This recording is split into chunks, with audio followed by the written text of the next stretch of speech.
Buenas compañeros, este es el análisis del precio de Bitcoin el día de hoy, 25 de enero. Quiero que nos fijemos en este gráfico de una hora. Podamos intentar utilizar una temporalidad más pequeña para poder evaluar cuál es exactamente la acción del precio en el muy corto plazo, que viene siendo el análisis para el día de hoy. Perder los $22.300 muy probablemente lo condene a buscar nuevamente los $21.500. Estaríamos hablando de una caída de casi 800 puntos en el precio de Bitcoin, nada realmente grave, pero igualmente es aproximadamente un 3.5% que se podría aprovechar o no. Igual esto no es un canal de asesoría financiera, pero que es lo que el análisis técnico de una manera muy limpia me deja ver. En esta verticalidad tan fuerte que estamos viendo en el ascenso del precio, es difícil trazar una directriz que realmente sea eficiente. Es decir, por ningún lado se puede trazar realmente y que cumpla al menos con la condición de tener tres toques. O pudiéramos decir que esta es la directriz y que actualmente se ha perdido. Pero es una directriz, como les digo, es un poco chunga. Lo que tiene son dos toques, no se está trazando desde los mínimos, es una temporalidad muy pequeña. No me atrevería a aseverar que realmente vamos a tener una caída del 3.5% para el día de hoy, a menos que se perdieran nuevamente, porque ya se testeó, pero que se pierdan nuevamente los $22.300 y que tuviéramos un cierre de vela en el gráfico de una hora ahí, porque muy probablemente va a ser un movimiento bastante violento. Como les digo, no creo, pero igualmente vamos a dibujarlo, aunque no creo este, que buscáramos un cierre por encima de lo que era la directriz del movimiento que habíamos estado teniendo, vamos a llamarlo bajista, pero en esto realmente se ve como una zona de consolidación. Pero hasta que no tuviéramos un cierre por encima de los 23.160, vamos a decir 23.200, no pudiéramos estar hablando de que vamos a construir un máximo lo suficientemente importante. Pero esta zona de los 23.200 va aproximadamente hasta los 23.400, es la última zona de resistencia, porque si se rompe, muy probablemente vamos a tener un movimiento bastante vertical al alza. Es decir, aquí donde está el precio actualmente, en los 22.600, no me está diciendo mucho. Solamente tiene dos direcciones probables, descartando el lateral, porque solamente estaría dispuesto a invertir en una posición de futuro siempre y cuando el precio tuviera una ruptura significativa en una dirección que se pueda aprovechar, un squeeze. Ese squeeze muy probablemente, y muy de la mano como se lo había estado comentando el día de ayer, es que va a ser a la baja y no va a ser hasta el infinito y más allá, no va a ser una construcción por debajo de los $15.000, nada que ver. Simplemente va a ser una construcción de un nuevo mínimo y aún no está confirmado, pero podría confirmarse si simplemente se cierra por debajo de los 22.300 hasta buscar esta zona, simplemente porque previo a la reunión que tenemos la próxima semana con Jerome Powell, puede haber mucha especulación y mucho miedo referente a qué es exactamente lo que puede salir de esa reunión. Y como estamos en la semana más álgida de la entrega de resultados, hay poco interés en posicionarse precisamente en activos de riesgo previo a la reunión. Pero posterior a esa reunión, muy probablemente vamos a tener movimientos similares a estos que hemos estado teniendo, de bastante violentos y poco predecibles y al alza. Pero antes de la reunión del 1 de febrero, yo lo descarto totalmente. Y vuelvo y repito, esta directriz alcista se ve súper chévere, pero es muy poco fiable porque no está trazada no tiene tres puntos de apoyo y de todas maneras es una temporalidad muy pequeña como para que realmente sea lo suficientemente fiable. Me fiaría más de esta zona, ya que al menos sí tiene tres puntos. Aquí fue resistencia, si nos acercamos un poco más lo podemos ver un poco mejor. Justamente tuvo tres velas hasta que la rompió al alza. Aquí la respetó y aquí actualmente la acaba de volver a respetar. Perderla, ya se podría considerar que esta fue una zona donde habría suficientes compradores atrapados y se buscaría la liquidez justamente al menos hasta esta zona. Ya de aquí en adelante podríamos estar hablando de lo mismo, es decir, pero una zona de peligro bastante importante viene siendo perder nuevamente esta zona, los 23.400. Sí, exactamente. Porque estaríamos hablando de exactamente lo mismo que estamos hablando en este momento. Podríamos estar hablando de niveles durante mucho tiempo, pero quiero que nos llevemos el más importante y el que se debe respetar el día de hoy, que es por la parte de abajo los 22.300 y por la parte de arriba los justamente que se cerrara por encima de los 21.200 dólares, que al menos ya me estaría empezando a romper esa directriz y comenzaríamos a estar hablando de la construcción de un máximo creciente, lo cual sería bastante positivo.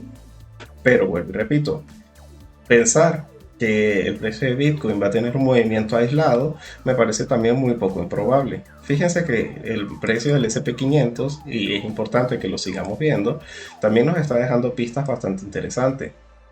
Él está luchando contra el nivel de Fibonacci, permítanme, vamos a quitar esto, contra el nivel de Fibonacci del 0,618 y no ha podido realmente prevalecer mucho tiempo por encima. Actualmente tenemos solamente en el cierre diario un día por encima y el mercado está muy atento porque se ha roto la directriz bajista de todo el movimiento del 2022 y esto es bastante positivo. Todavía hay muchas cosas negativas que descontar por parte del mercado. Recuerden que aquí les dejé el video de cuáles exactamente mis apreciaciones para el mediano plazo. Pero para el día de hoy podríamos estar hablando que mientras se siga por encima de esta directriz de los 3.980, justamente que es los mínimos que se han estado construyendo actualmente, muy probablemente el precio del SP500 siga en esta tendencia alcista. No hay absolutamente ninguna pista de que pudiera tener un descenso importante. De todas maneras, aquí sí hay una directriz importante que ver, que aunque también tiene solamente, podríamos decir, dos apoyos porque fueron muy seguidos. Lo importante es que recuerden que el gráfico de una hora para el SP500, considerando los cierres, aquí sí son 2 días. Y aquí es prácticamente la zona de mínimos que se ha estado construyendo durante todo el 2022. Esta directriz sí es fundamental que se siga respetando, por lo que independientemente que el SP500 caiga, al igual que en el precio de Bitcoin que pudiera caer, son caídas comprables, son caídas que se encuentran saludables dentro de una recuperación de una tendencia alcista. Pero perder la zona clave de los 3.920, específicamente perder nuevamente los 3.900 pudiera ser extremadamente peligroso porque aquí ya a partir de esta zona no hay nada, es decir, a partir de aquí ya no hay nada y muy probablemente nos vamos a venir a retestear esta zona en los 3.800 dólares. Es decir, serían prácticamente 100 puntos que el precio del SP500 pudiera estar perdiendo y eso le quitaría muchísima fuerza a todo este movimiento alcista que estamos viendo en el precio de Bitcoin.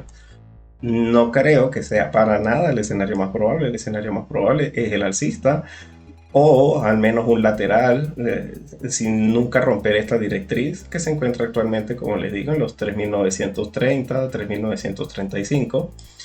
Esa zona es la que el precio debe respetar para seguir considerando de que todas estas caídas son comprables, al menos para pensar en el mediano plazo. Ya para el largo plazo habrá que esperar a ver qué ocurre, pero para el corto plazo pudiéramos seguir viendo lo mismo que les estoy comentando con Bitcoin, miedo a la reunión del 1 de febrero, pero no puede ser para mucho más. No habría absolutamente mucho que decir, pero yo quiero que nos enfoquemos en algo. Lo que estamos viendo en el SP500 es prácticamente insignificante para lo que puede terminar de ocurrir si se termina de confirmar la ruptura de esta directriz. Quiero que lo veamos detenidamente. Este es el gráfico diario en el SP500. Esos son los niveles de Fibonacci. No habría nada que mencionar ahí realmente significativo. Bueno, sí, que si el precio del SP500 rompiera los 4.160, muy probablemente va a salir absolutamente todo el planeta Tierra a decir que se acabó la tendencia bajista, ya que históricamente cada vez que el SP500 alcanza el nivel del Fibonacci del 0.50 de todo el tramo de caída de una tendencia bajista secular, como fue todo el 2022, justamente nunca en la historia del SP500, cuando se alcanza este nivel del Fibonacci, luego se ha construido un nuevo mínimo por debajo de los anteriores. Es decir, absolutamente todo el mercado va a intentar comprar todas las caídas, y aunque pudiera haber una caída realmente significativa, muy difícilmente se rompa, ya que hay una superstición, porque me parece que eso es lo que se le puede denominar, de que simplemente el mercado, ya una vez que se alcance a nivel técnico este nivel de Fibonacci luego de una tendencia bajista secular, jamás ha construido un nuevo mínimo por debajo de los anteriores. Es decir, que los 3500 vendrían siendo un punto pivote absoluto, y muy probablemente a partir de ahí todas las caídas se estén comprando. Todo el mundo va a hablar de que la tendencia bajista ha acabado definitivamente. Y no estamos tampoco tan lejos, estamos a 150 puntos de que eso ocurra. Pero no era eso lo que les quería mostrar. Quiero mostrarles es precisamente lo que ocurre con esta directriz bajista del gráfico diario. Fíjense, tiene un toque, dos toques, tres toques. Actualmente el cuarto toque podríamos decir que lo está rompiendo. ¿Y qué tan rápido puede subir una vez que lo rompa? ¿Qué es exactamente a lo que tenemos que atenernos pensando en el mediano y en el largo plazo? Pues fíjense lo que hizo el DAX, que era lo que les estaba comentando el día de ayer. Estos son los máximos históricos del DAX. Y fíjense cómo es prácticamente un movimiento bastante similar. Aquí tenemos el primer toque. Aquí es en donde se inicia. Primer toque, segundo toque, tercer toque. Coquetea con romper. Hace el típico pullback. Y luego tiene un movimiento alcista. Prácticamente, si se dan cuenta, rompe desde el año pasado, en noviembre. Y ya lleva un movimiento, y esto es un producto indexado, es como el S&P 500 en Europa, de un 15% aproximadamente. No es un valor suelto, por lo que esto es lo que mucha gente está intentando pescar o viendo en el S&P 500 que está ocurriendo actualmente. Y yo no lo descarto, más sabiendo, como les digo, que absolutamente todo el mundo tiene sus ojos puestos en ese fulano 4160 por ese nivel del Fibonacci, que incluso ya anteriormente yo se los estuve comentando.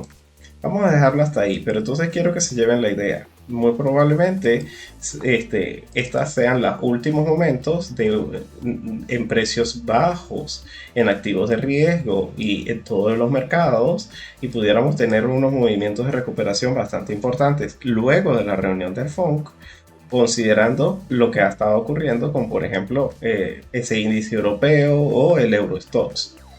Vamos a seguir, para no desviarnos mucho del tema, con Binance Coin, Ethereum y Cardano. Pues las de siempre, compañeros. Fíjense, me ha parecido impresionante la caída que tuvo el día de ayer en un movimiento visto y no visto de todo lo que se había estado recuperando Binance Coin. Prácticamente, como les dije, vino a retestear la zona de los $295 y actualmente tiene esta recuperación. Muy probablemente Binance Coin va a seguir los mismos patrones que siga Bitcoin en sus movimientos, en la zona de los 293.6. Yo diría que si se pierde esa zona de los 293.6, muy probablemente se venga a buscar los $282, $281, lo cual corresponde prácticamente al movimiento, al Fibonacci del 50% de todo lo que fue su movimiento anterior. Intentar cazar cuál va a ser el nivel de Fibonacci me parece muy complicado, pero simplemente ver la coincidencia que tiene entre los mínimos anteriores por el food que se había caído sobre esa compañía y los máximos del día de ayer, ver esta coincidencia me llama mucho la atención. Además, fue zona de resistencia en el pasado. Muy probablemente, si llegara a perder los 293.6, lo veríamos muy rápidamente en los 282, y no probablemente va a estar haciendo un movimiento acompañando a lo que está haciendo el precio de Bitcoin. Con Ethereum podríamos estar hablando de algo muy similar. En el caso de Ethereum, si se dan cuenta, es que todas han tenido ese movimiento bastante vertical y todas se están siguiendo unas a otras. O sea, el mercado cripto realmente no es muy independiente, cada criptomoneda a las otras, o por lo menos no las de gran capitalización, sino que todas simplemente se siguen a sí mismas. En el precio de Ethereum, lo que me llama la atención es muy probablemente que pudiera tener una caída importante si perdiera nuevamente los 1500. Si perdiera los 1500, estaríamos buscando el objetivo que les comentaba el día de ayer de los 1450. y su zona de soporte clave son los 1423. Es decir, entre los 1450 y 1423 es muy difícil, de verdad. Me tomaría a mí por gran sorpresa que se perdiera esta zona. Esta zona me parece a mí bastante, vamos a decir, fiable, entre comillas, lo más fiable que para el trading se le pueda dar. Pero si llegara a perderlo, ya no sería, pero para nada descartable que vamos a tener una caída bastante importante, al menos hasta su siguiente soporte. Que estaríamos hablando de que si pierde los 1420, muy probablemente se venga prácticamente 100 puntos abajo, hasta los 1335, 1320, dependiendo de en qué momento se dé ese movimiento. Pero, vuelvo y repito, para que eso ocurra, tiene que perderse esta zona de mínimos, esta zona de mínimos, y estoy hablando de los 1500. De los 1500 a los 1450 puede ser muy rápido, así como lo subió en una sola vela, muy probablemente también pudiera ocurrir lo mismo. Pero más allá de esto, no creo yo que esta zona se pueda perder fácilmente. Bueno, tal vez juegue con ella un rato, y tal vez sea justamente en los movimientos previos a la reunión del FONC, pero no creo que realmente pudiéramos ver una caída importante en el precio de Ethereum más allá de esta zona de los 1420. Y con Cardano, Cardano de una o de otra manera se sigue manteniendo lo suficientemente firme por encima de su directriz semanal, que se encuentra en los 0.319. Mientras lo siga haciendo, no podríamos estar hablando de que va a tener un squeeze a la baja y que va a continuar su tendencia bajista. Ahí donde está, sigue teniendo, vamos a decir, algún tipo de salud en el precio. Pudiéramos estar dibujando una directriz, ya tiene algunos toques. Si nos damos cuenta, si tiene al menos 3 toques. De todas formas, no pudiéramos estar entonces hablando de una caída muy importante para el precio de Cardano.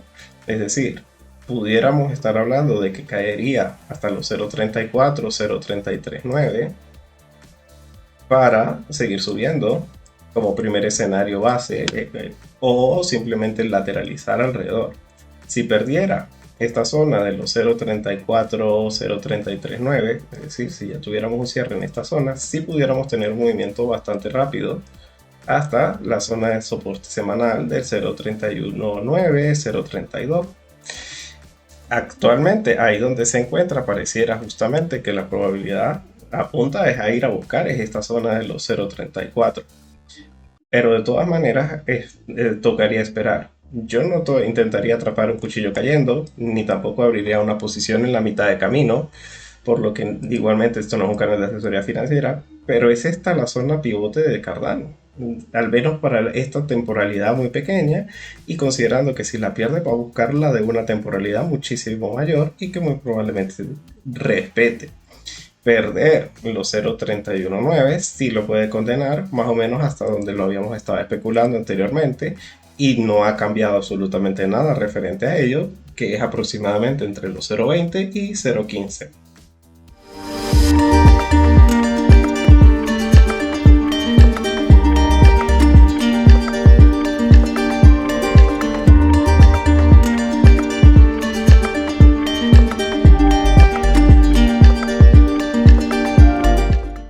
Recuerden que toda inversión tiene riesgos potenciales de perder dinero. Yo